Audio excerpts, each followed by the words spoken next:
Rumah tu bukan besar mana pun, bukan banglo, tapi penuh dengan 1000 memori. Masalahnya, maknya tak sempat buat wasiat.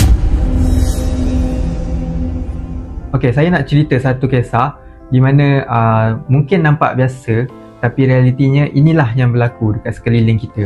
Seorang mak, dia bagi tinggalkan anak-anaknya, 7 orang semuanya, dan satu rumah. Dan itulah rumah pusaka, itulah tempat mereka membesar, dan itulah rumah yang penuh dengan kenangan. Rumah tu bukan besar mana pun, bukan banglo, tapi penuh dengan 1000 memori. Masalahnya, maknya tak sempat buat wasiat. Mula-mula semua okey, duduk berbincang, kononnya nak selesaikan elok-elok. Tapi, bila sampai je siapa nak duduk rumah tu, siapa yang nak bayar cukai, dan siapa yang nak urus pusaka, mulalah ada yang rasa tak puas hati. Yang sulung cakap dia layak sebab dia yang jaga mak. Yang lain pula rasa semua kena bagi sama rata. Yang luar negeri lagi lah. Mula-mula tak kisah, tapi bila bab duit, tiba-tiba nak tahu. Lama-lama rumah tu jadi punca pergaduhan. Adik-beradik tak bercakap. Yang dulu rapat, sekarang kenduri pun tak nampak muka.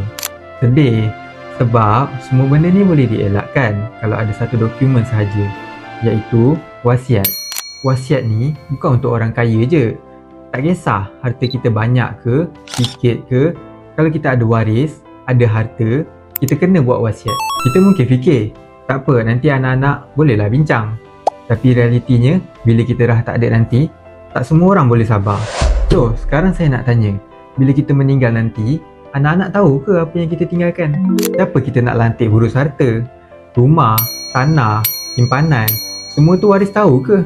Jadi, kalau korang belum buat wasiat, inilah waktu yang paling sesuai. Kita buat bukan sebab kita takut mati, tapi kita buat sebab kita sayang. Sediakan wasiat, selamatkan waris. Jangan lupa follow kita. Bye!